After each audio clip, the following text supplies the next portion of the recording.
Hello, Chris and classmates. Quick warning, I will be discussing decapitation and violence. I told you a little about cephalophores, and in case you need a refresher, cephalophores are great saints who died by beheading, yet did not die immediately.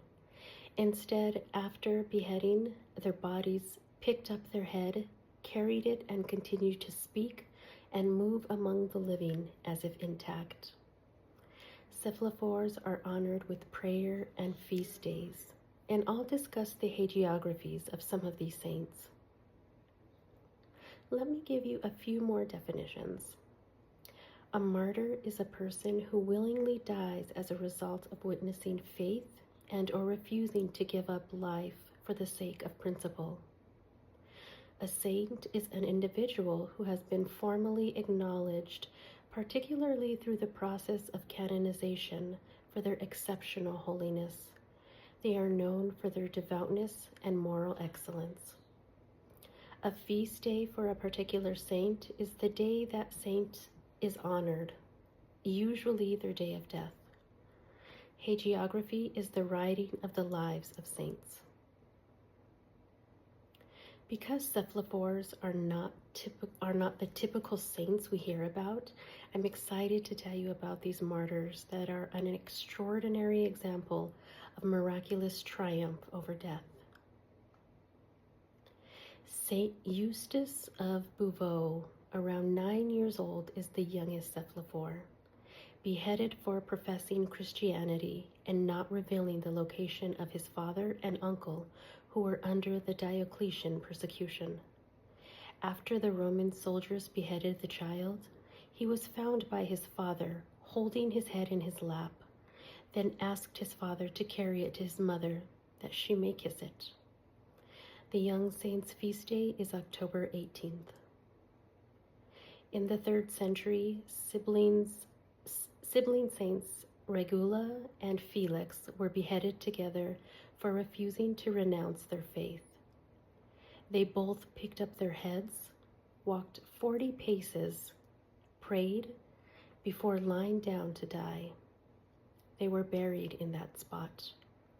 Their feast day is celebrated together on September 11th, and they are the patrons of Zurich.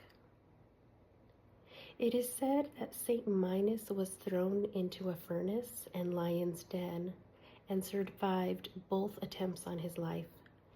After his beheading, Saint Minus picked up his head, crossed the Arno River, and returned to his hermitage.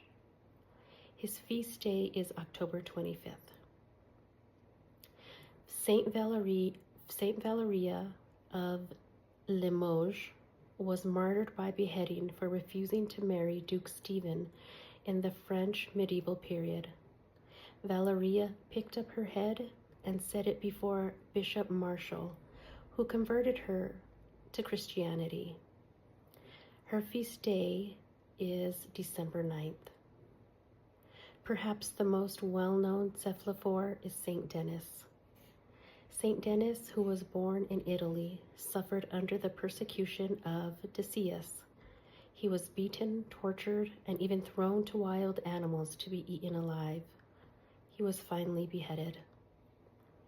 Saint Denis picked up his head and continued to walk, preaching of repentance. His feast day is October 9th, and he is one of the patrons of France. Companion of Saint Denis is cephalophore Saint Lucian of Beauvais.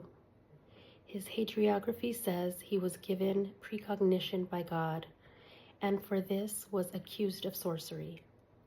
At that moment of his beheading, a light from heaven shone on his body, and he received the martyr's crown. Saint Lucian picked up his head after decapitation and walked to the place he wished to be buried. He died in that spot. Saint Lucian's feast day is January 8th, and he is the patron of Beauvais. Even though John the Baptist was executed by beheading, he is not considered a cephalophore. He did not pick up his head and or continue to speak or even die willingly for his faith. It is said that St. John the Baptist's head was served on a silver platter to Herodias' daughter, Salome, on King Herod's birthday. Even if religion is not for you, I hope you enjoyed hearing about some saints as much as I enjoyed telling you about them. Thank you guys, and I'll see you next time.